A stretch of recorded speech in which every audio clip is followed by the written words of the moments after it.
You wanted the best and you've got it. The hottest band in the land has arrived. But do they have enough to win the hardware in one of the toughest fields in the history of hard rock and heavy metal? Find out next.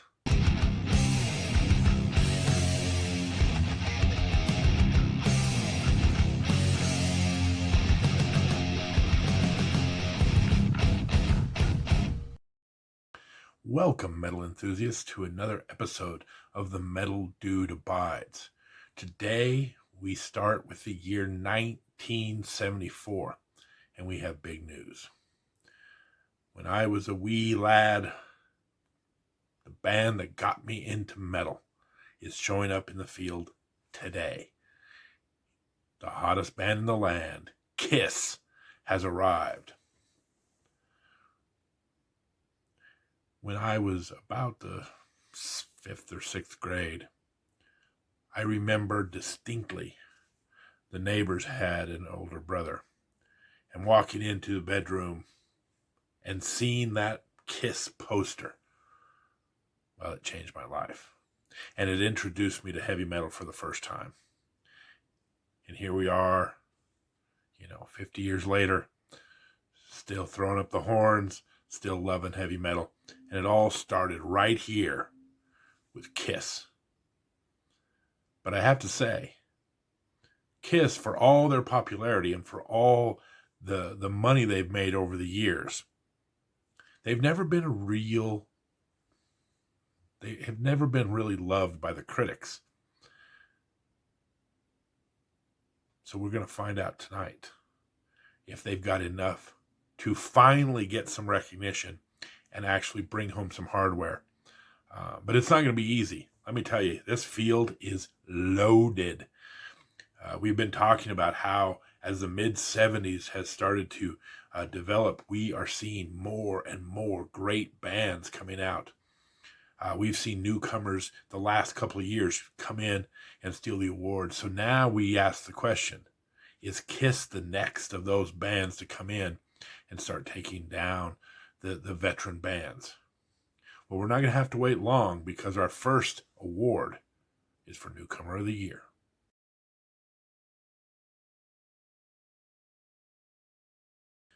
Now, every year we take a look at the Newcomer of the Year. And this is one of those really interesting awards because what we have today is the advantage of hindsight. So we see what the band is going to become. What we're really trying to ascertain, though, is in that time, in 1974, which band really brought to the table enough to get that award then. So, for instance, let me give you an example of what I'm talking about. One of the newcomers of 1974 is one of my favorite bands of all time. Judas Priest put out their initial album, Rock-a-Rolla. Now, if I go and use that power of hindsight, I would say, wow, Judas Priest definitely is going to win this award because as the years progressed, they became one of my favorite bands and are still rocking it in 2024. But I also have to look at it from the point of in 1974, Rock-a-Rolla, was that really that moment where we went, yes, great new band? You see, Judas Priest hadn't really found their sound yet. We're going to find that out in their next album, where all of a sudden it all came together and Sad Wings of Destiny becomes an all-time heavy metal classic. But Rock-a-Rolla was not that album. And so, despite the fact that you can see the talent, it's just not put all together. So while Judas Priest is probably the most historic heavy metal band, they're not going to win the Newcomer of the Year. The second group that I want to bring out is a band that is going to put out one of the best albums in the history of hard rock and heavy metal. I'm talking about Bad Company. Many of you may be more familiar with the song Bad Company because it was a big hit for the band Five Finger Death Punch. But long before that, there was the original, Bad Company, fronted by one of my all-time favorite singers, Paul Rodgers. They put together their first album, and it's an all-timer. But they're not going to win Newcomer of the Year either, because Kiss has arrived. And Kiss, while I don't think they put out an album as good as Bad Company, and I don't know that they had quite the career that Judas Priest is going to have, in my humble opinion, they put out 2 sensational albums. I'm not going to talk a lot about those albums yet, for obvious reasons, but they're 2 albums, and the excitement and build around this band propels them just this much over Bad Company. Now, one of the things I do want to say, and this was shocking to me when I looked in to see what the Grammys did that year, they actually nominated Bad Company. Congratulations to the Grammys for actually getting something right for once.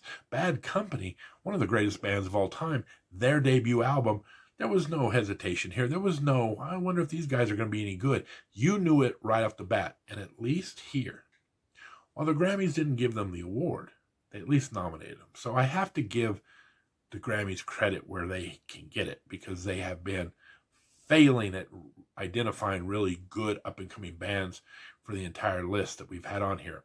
For all the great bands we've discussed, the only other band that has got a Newcomer of the Year nomination, again, not the award, just a nomination, was Led Zeppelin. So it takes a lot for the Grammys to notice anything in the hard rock heavy metal category. So we're going to give them a little bit of credit here. But I do want to then go to the criticism of who they gave the award to. The award that year went to Marvin Hamlisch. He's a composer, and we're going to talk about him a little bit more, because he was the belle of the ball in 1974 Grammys. But here's where I don't understand the Grammys. And maybe someone who was around back then, you can put in the comments below, what am I missing here? Marvin Hamlisch had been doing soundtracks for big Hollywood movies since the 60s. He did a lot of soundtracks with Woody Allen movies. So how does he qualify as a newcomer again? Explain this to me. The dude has been around since like the late 60s. So we're talking 7-8 years he's been out putting out soundtracks. And all of a sudden it's like the Grammys found him and made it, and gave him Newcomer of the Year. The Grammys, man. Once again, they flubbed it. Because not only is Kiss going to bring home Newcomer of the Year in the hard rock heavy metal category, they're going to be our Newcomer of the Year. Because as I said earlier, not 1, but 2 of the best heavy metal hard rock albums you're ever going to hear. And we're going to talk about them in the categories to come. Speaking of categories to come, let's go to Instrumental Performance of the Year.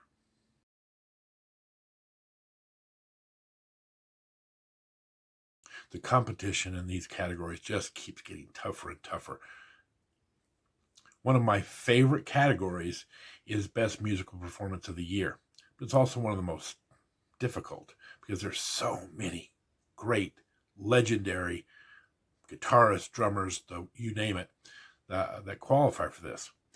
So let's talk about this year's nominee list. Coming in as our first nominee, Deep Purple, with the title track to their latest album, Burn. Ritchie Blackmore loves to start off an album hot. We see it over and over throughout the Deep Purple catalog. We'll see it in the Rainbow catalog. They like to come out swinging. And to me, this may be their best album opener ever. Burn has a sensational guitar riff. Great guitar work here by Ritchie Blackmore. Ritchie Blackmore is going to be one of these guys. We've seen him throughout these categories. He is going to be a force throughout the 70s, because he is absolutely one of my favorite guitarists and deserving of all the accolades that we're going to give him on this channel. And again, very shocked that this man was not constantly being put up for Grammys. But that is our first nominee, Deep Purple, Burn. Now, our second nominee is kind of the flip side of this. Sure, he's legendary, but I feel like he's one of the most underrated guitars in the history of hard rock and heavy metal, and that's Mr. Ace Frehley. And we're nominating Kiss for their song, Deuce. Now, I will admit that the production on the first couple of Kiss albums is not great. Kiss doesn't really hit their stride and break through till they do their live album. That'll be next year. But one of the things that when you listen to these first two albums, they're chock full of great Kiss hits. One of the first songs that really starts to hit, and you see that spark of what's to come, is the song Deuce. And it is one of my favorite Ace Frehley guitar solos of all time. Ace Frehley, really underrated, but really the backbone of Kiss in the 70s. So our second nominee, Kiss, with the song Deuce.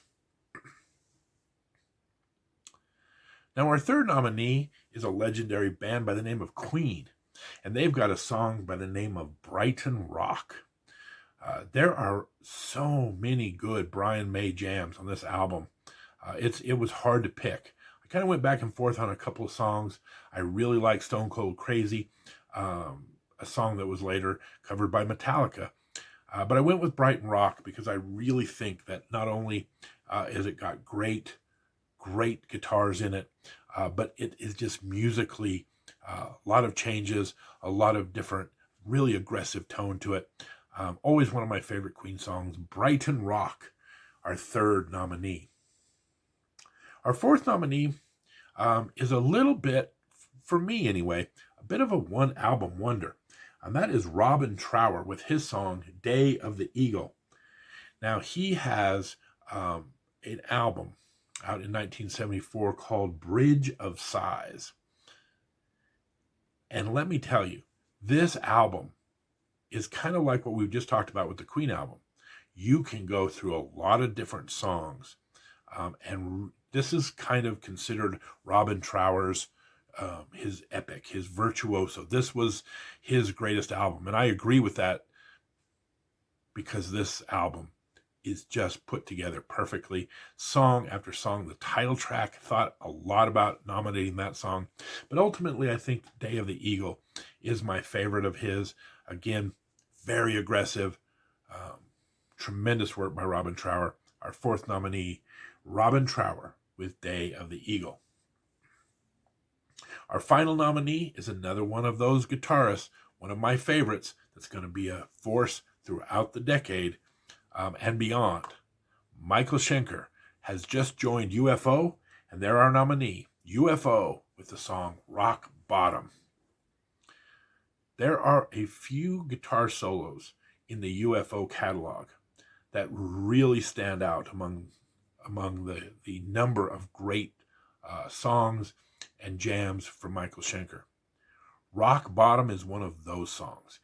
This is an elite level UFO song. This is an elite level Michael Schenker guitar. Riff, solo, the whole works. This is one of his finest works, and it's a great song. When you look at the UFO catalog, you won't get very far before you start talking about it in the great song list where Rock Bottom's going to show up. There's a couple of songs I like a little better, but definitely got to be in my top three. So our final nominee, UFO, and the fantastic Michael Schenker with Rock Bottom. And the winner is...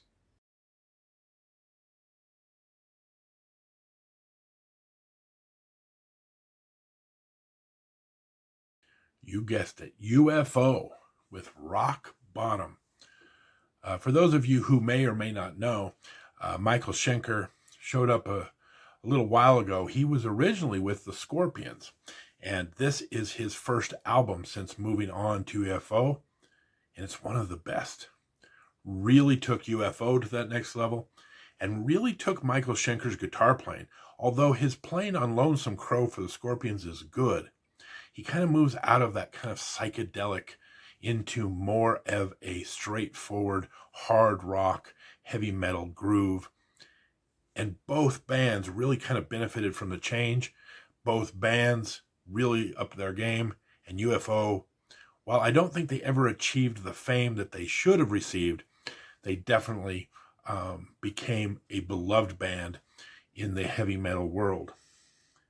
Now, we talked a little bit about this before, but the best musical performance by the Grammys that year, we're going back to this Marvin Hamlish character who did the soundtrack for a Robert Redford, Paul Newman movie called The Sting. I have to admit, The Sting is a great kind of a ragtime kind of piano number that was very famous, and I think it, should have received lots of accolades. But I'm very prejudiced towards heavy metal in this regard. When you think of the best musicians in the world, they are in heavy metal. We have the best guitarists, we have the best drummers, we have the best of all things. And so, despite the wonderful rendition of The Entertainer by Marvin Hamlish, I'm going across the board here. UFO Rock Bottom wins Best Heavy Metal Musical Performance and Best Musical Performance in the larger overall category for the Grammys. Congratulations to UFO. A great signing. If you're a sports fan, this was the great free agent. They went out and got their guy. Michael Schenker is about to make UFO a household name, and they're going to have a string of great albums, great songs. This is just the beginning. Congratulations to UFO and Michael Schenker. Now let's move on to Best Vocal Performance.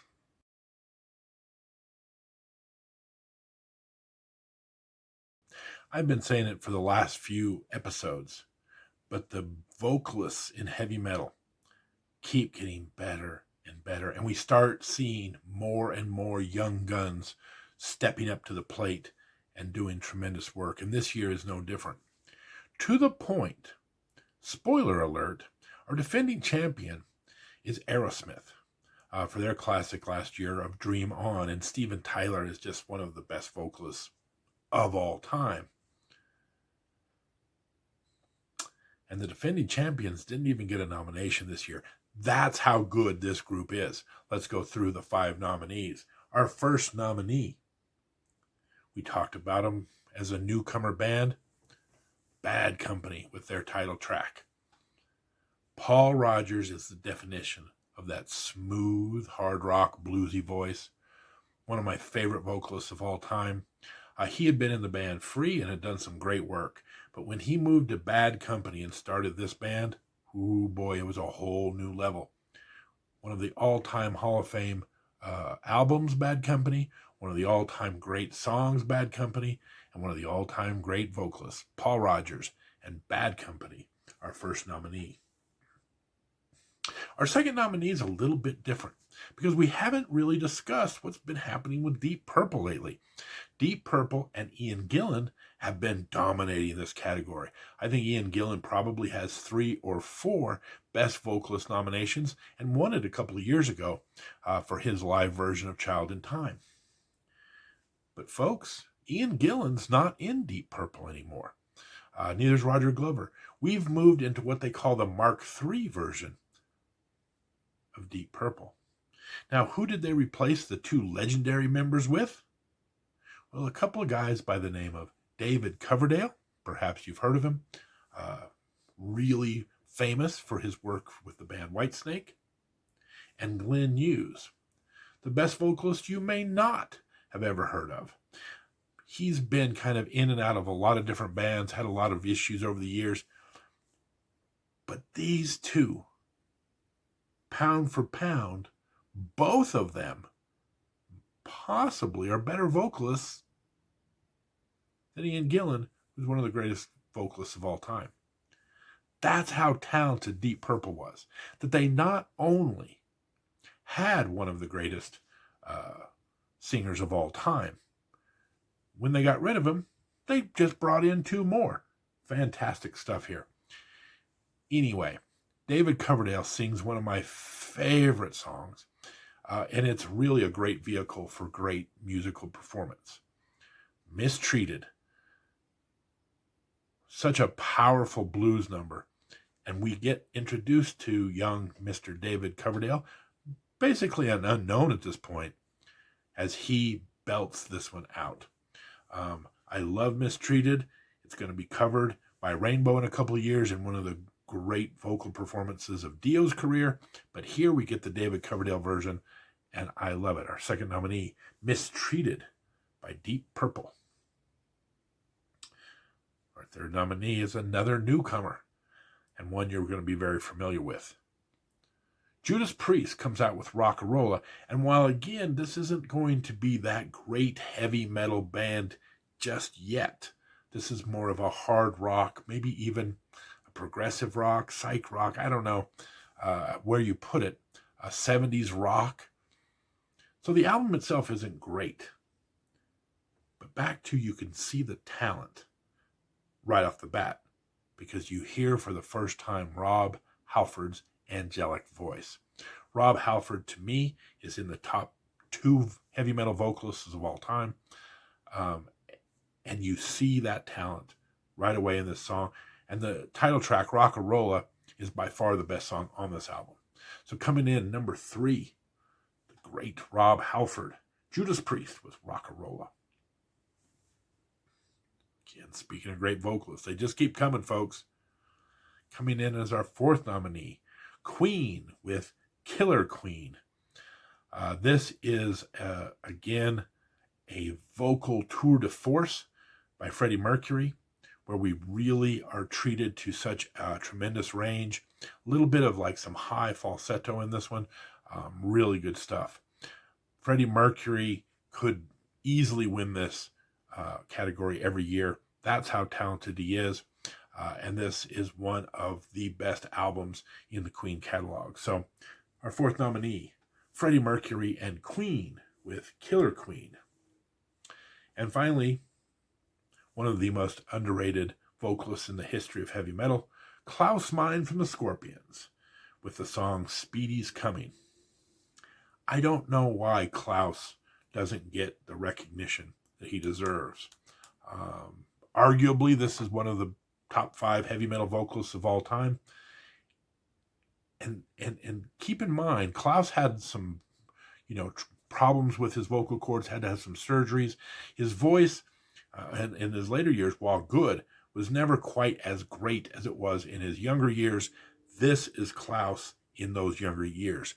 And while when Michael Schenker was in the band, we talked a little bit about how Lonesome Crow was a little bit psychedelic and a little bit kind of dreamy. They replaced Michael Schenker with a fellow by the name of Uli John Roth, who really idolized Jimi Hendrix and really moved the band into a more straightforward, bluesy, heavy metal type of production. And Speedy's Coming is kind of that first, ooh, what are the Scorpions doing over there? Really fast. And again, Klaus Meine's voice on this is legendary. And the winner is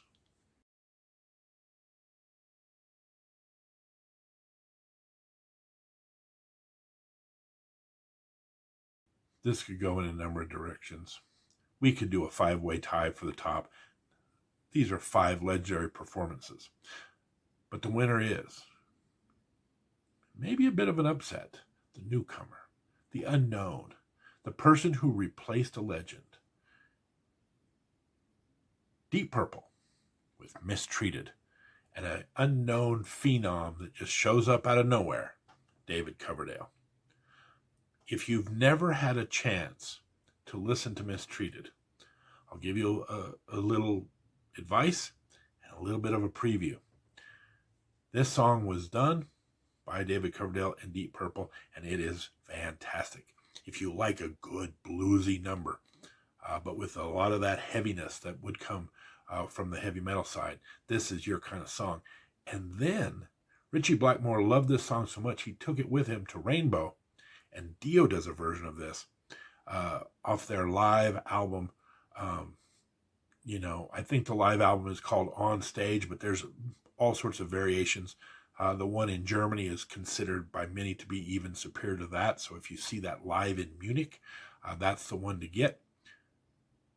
You're going to hear Dio do this song and also just absolutely destroy it.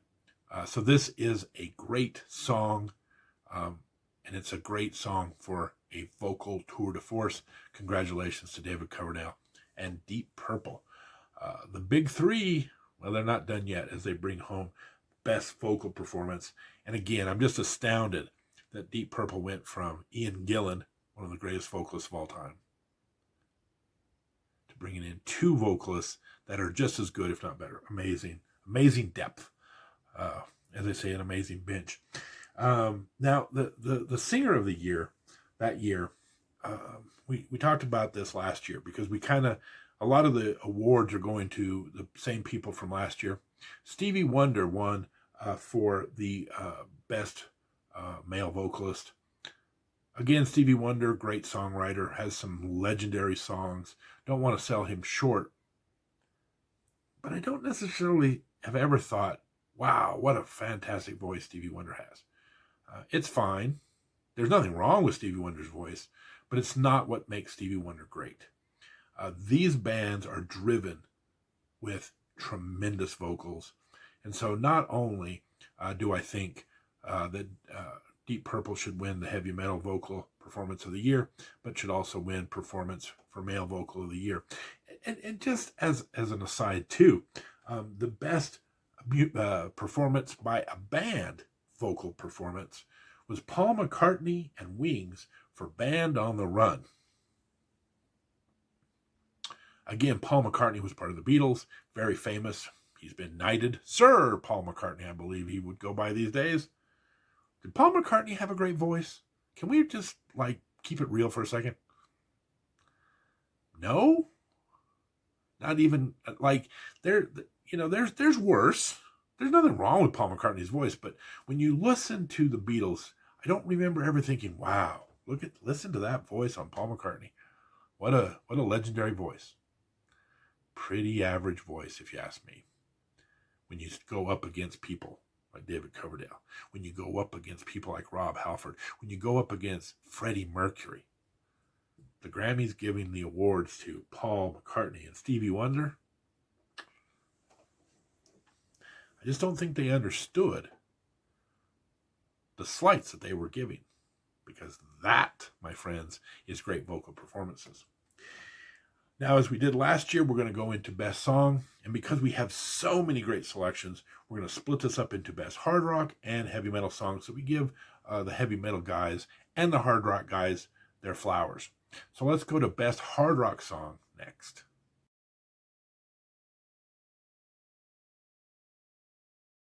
All right, Aerosmith and Steven Tyler were denied the chance to get a nomination for Best Vocal Performance, but that's not going to stop them from getting a nomination this year, as they are our first nominee for Best Hard Rock Song of 1974. Aerosmith, Same Old Story, Same Old Song and Dance, off their second album, Get Your Wings. Kind of a trend for this year. A lot of really good bluesy songs. This is a good indication. Aerosmith really bringing that good, strong, bluesy feel with a little bit of heaviness and a little bit of attitude. Love this song. Love Aerosmith. Our first nominee, again, Same Old Story. Our second nominee is from the newcomers, Bad Company. Now, while their title track song gets a lot of attention, and it is a signature song for Bad Company, I would be remiss if I didn't nominate my favorite Bad Company song off this album, and that would be called Rock Steady. I think it is it really not only showcases Paul Rogers' great voice, but I think the band really brings it on this one as well. Kind of more of a complete ensemble for this one.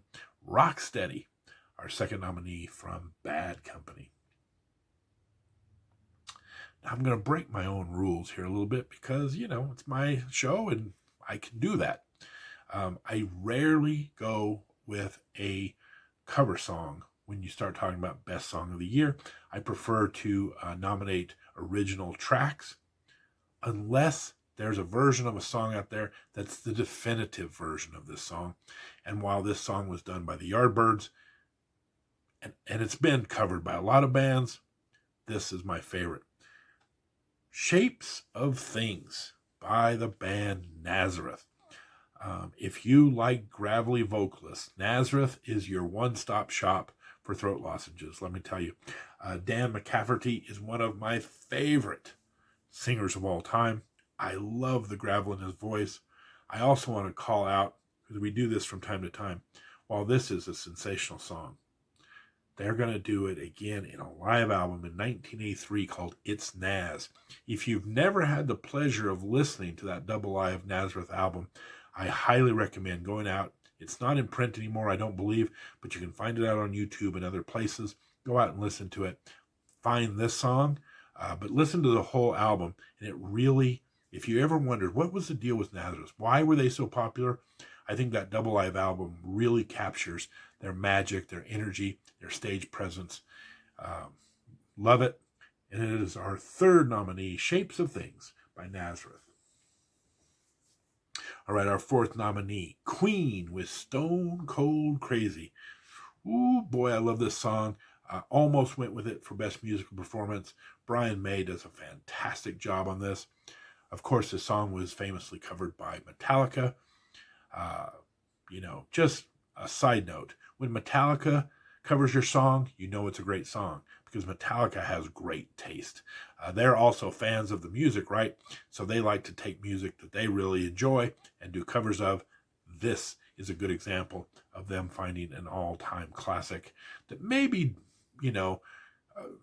isn't a household song by Queen and really bringing it out to the forefront for people to enjoy. This is a dandy. It may just be mostly because Metallica covered this, but a lot of people have referred to this as kind of a proto-thrash because it is a bit of a speed metal song for Queen. It's really one of the heaviest songs in the Queen catalog. It is our fourth nominee, Stone Cold Crazy. And our final nominee is UFO with their song, Doctor Doctor. We talked about this album. This is the first album with Michael Schenker.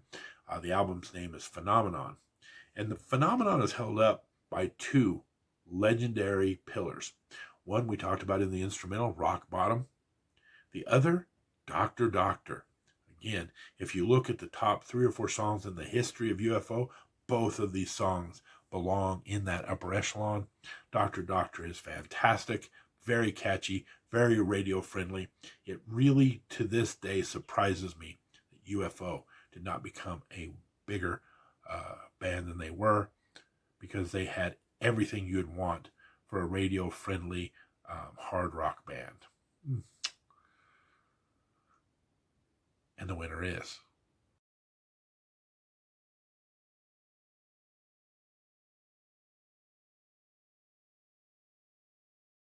really tough competition this year, but the winner is Bad Company, Rock Steady. Again, hard to beat a song from one of the greatest albums and one of the greatest bands of all time. This is the definition of smoothness and coolness. Paul Rodgers never sounded better. So our winner for hard rock song, Bad Company, Rock Steady. Now let's talk about nominees for the best metal song of 1974.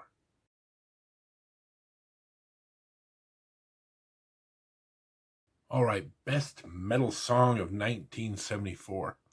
Our first nominee, Burn by Deep Purple.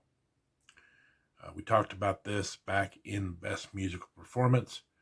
Richie Blackmore has a style, and that style is start off albums with a scorcher, and this is no exception.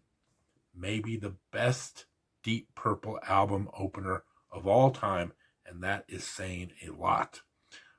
Burn is a great album. This song sets the tone right off the bat. Love Burn. It is our first nominee. Our second nominee is going to come from the band Kiss. And they're going to have not one, but 2 songs on the list. Why? Because they have great songs on 2 separate albums. So from the original album, Kiss, comes the song Black Diamond. Black Diamond is one of those songs that maybe the definitive version of this comes from their live album. But it is a fantastic song, and it has distinction in the Kiss catalog because it's one of those rare instances where the singer is drummer Peter Criss. Really love this song. Maybe the best Kiss song of all time. Coming in as our second nominee, Black Diamond by Kiss. Now our third nominee is also from Kiss, this coming off their Hotter Than Hell album, the song Parasite. Potentially, at least for the original 4 members, this may be the heaviest Kiss song in that first few albums. The opening riff on this is fantastic. Love this song. If you don't think Kiss is heavy enough, give this song a try. Our third nominee, Parasite by Kiss. Now, speaking of a band not known for their heaviness, this is, again, maybe the heaviest song from this legendary band. The song is called Working Man from the progressive rock heavyweights Rush. This is a unbelievably heavy song by Rush. I think Rush, very similar to Kiss in some ways, in that if you look at their early years, you have some of their heaviest material.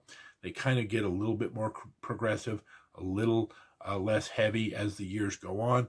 And Working Man, one of the heaviest songs in the Rush catalog. It is our fourth nominee. And speaking of heavy, the Scorpions come in with Speedy's Coming. We talked about the change in direction for the Scorpions, going from kind of that psychedelic krautrock to this more straightforward, heavy sound. To me, Speedy's Coming is kind of that first taste of what's to come. One of the heaviest songs on the album, one of the fastest songs on the album, and one of the songs that really highlights both Klaus Meine's great voice and Uli John Ross, the new guitarist's excellent riffage. Tough competition. And the winner is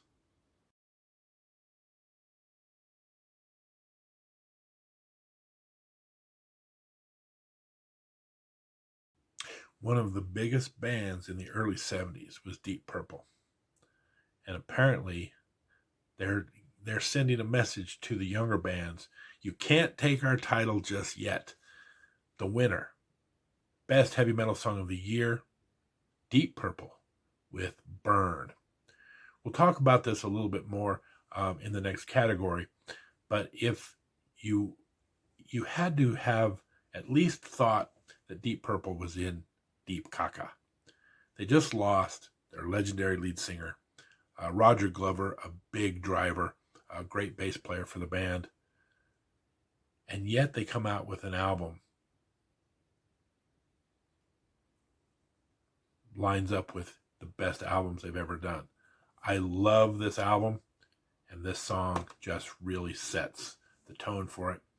So it had to be the winner in this category, despite strong competition. Now, the Grammys that year, it was the year of Marvin Hamlish. What are you going to do? He apparently wrote the soundtrack for The Way We Were, which is one of those schmaltzy Barbara Streisand, I think Robert Redford again, romantic movies from the 70s. Listen, folks, I might have given Marvin Hamlish a pass on The Sting, The Entertainer. Pretty jazzy little tune, but The Way We Were, oh my goodness. You can't find a more schmaltzy, sappy. I'm sure there's people who love it, but I didn't like the sound. I didn't like the soundtrack. I didn't like the movie. I don't like Barbara Streisand. This is just awful. Again, best song of the year. We're just gonna go all the way and give it to Deep Purple and Burn. No Marvin Hamlish. I don't know why this was his year. I don't know why he's being nominated in like newcomer when he's been around forever. And writing schmaltzy love songs is never going to get you an award on this channel. So out he goes. In goes Deep Purple. Best heavy metal song of the year and best song of the year as well. Which leads us to our final category of the night, best album of the year.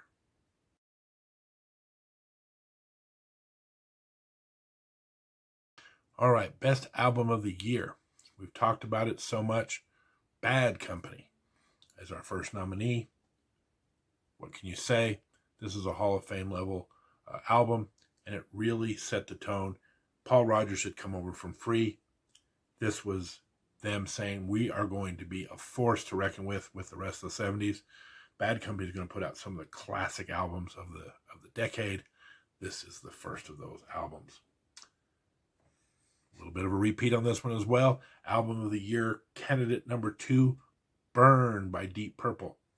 We've been bragging up the title track, but this is a really solid album from start to finish. Again, I would put it toe-to-toe with any of the Deep Purple albums. We're talking Machine Head, we're talking In Rock, and we're talking Burn. These are the big classics. Seems like Deep Purple, to me, kind of has a little bit of a, pardon the insider baseball term, a little bit of the Saberhagen. Saberhagen was a pitcher that seemed to have every other year would have like a Cy Young Award winning year. And then the off years, he would be fairly mediocre. Deep Purple kind of has fallen into that repetition where every other year they're putting out In Rock, Machine Head, and now Burn. This is great stuff. Now, a lot of people don't give this album a chance because, again, the classic lineup of Deep Purple is no more. Ian Gillan has moved on. Roger Glover's moved on. The Mark II era is over. But don't sell the Mark III era short yet. It was short-lived, as Richie Blackmore is about to fly the coop and the band is going to start to unravel. But this album in particular, again, I'll put up against any of the Mark II albums. David Coverdale is fantastic. Glenn Hughes really brings a lot to this band. One of the great voices in hard rock and heavy metal. Between the two of them, they really get a really fantastic sound. Burn is an example of both of them singing on it. Go check it out. One of my favorite tracks. And then check out this album. If you haven't given this edition of Deep Purple a chance, I highly recommend you giving it a try here.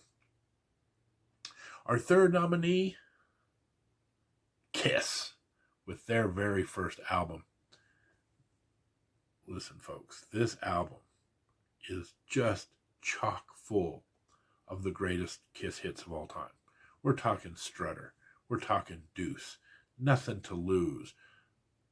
Cold Gin. Every song on here is really great. The production's a little bit dead. And I think that's why Kiss doesn't really take off for about another year when they do their live album. We'll be talking about that for sure. The production, it's a very sterile, dead sound. It doesn't quite have the spark. We talked about this with Best Musical Performance. When you really start to see, of all the songs on here, you start to see that spark hit with Deuce, but it's just great song after great song. It had to be a nominee. Our third nominee, Kiss. Our fourth nominee is a band you've probably heard of, Queen. And to me, this is the very best and the very heaviest Queen album, Sheer Heart Attack. We talked about the great guitar work of Brian May on songs like Brighton Rock and Stone Cold. We also have just, lavish praise on, all the great stuff that Freddie Mercury's doing on this album. It's heavy, it's original, it jumps with energy. Love this album. Sheer Heart Attack, our fourth nominee. And finally, we've talked about this album a lot, Phenomenon by UFO. We talked about it really being held up by the two big pillars, Rock Bottom, Dr. Doctor. But this is really a showcase for Michael Schenker. If you hadn't paid attention, or if he hadn't got your attention with his work with the Scorpions, he got your attention now, because this is one of the great guitar albums of all time. So our fifth and final nominee, Phenomenon by UFO. And the winner is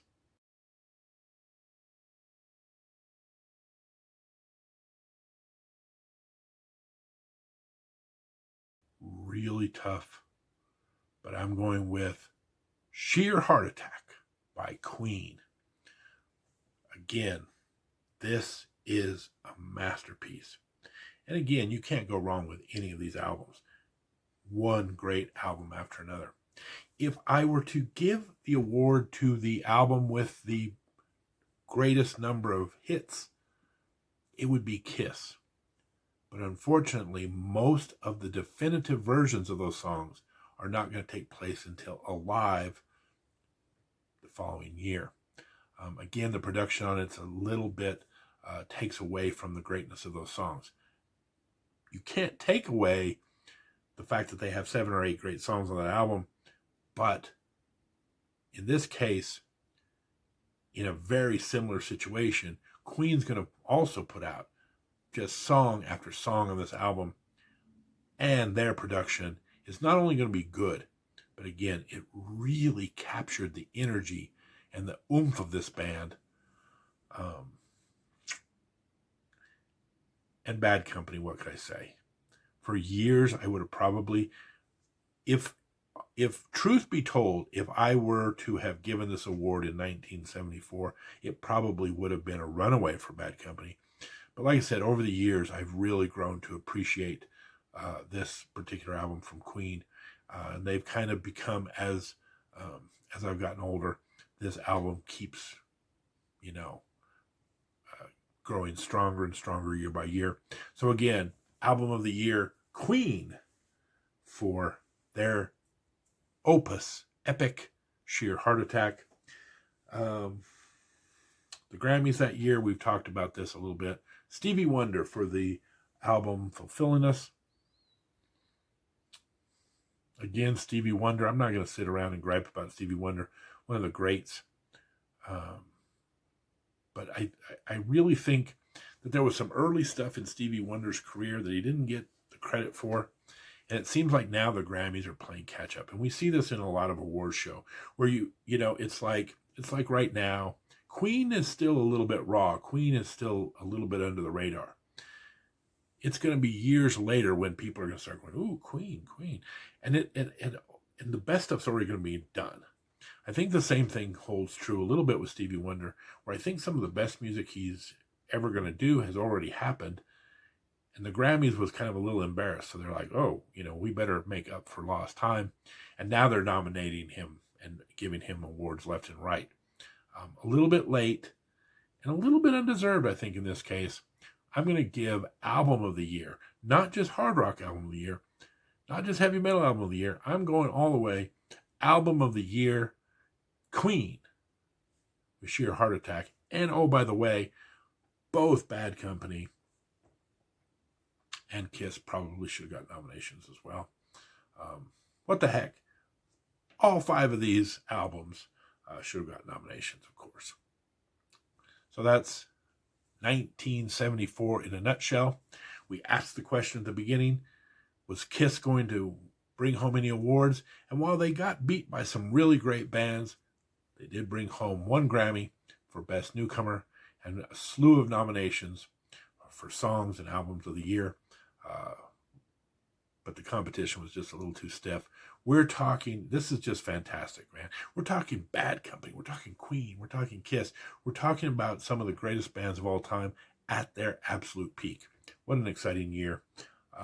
Love the music coming out in 1974.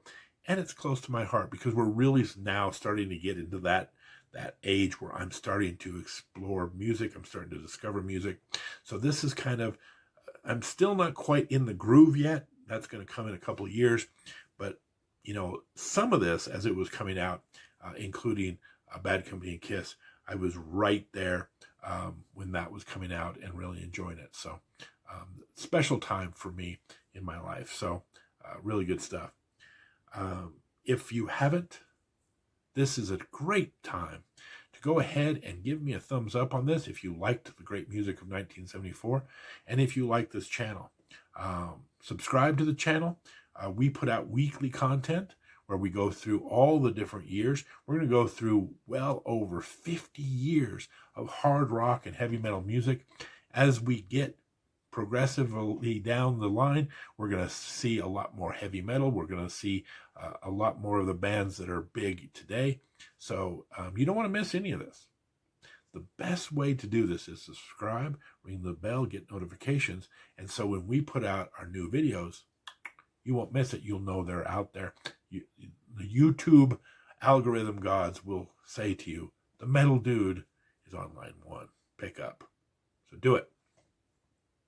Also, if you want to join us live, we put out these videos every Tuesday, 7 p.m. Mountain Time. 4 or 5 of us get together and we discuss the music. It's a fun time, so please come out and join us. In the meantime, this is the Metal Dude signing off. As always, take care.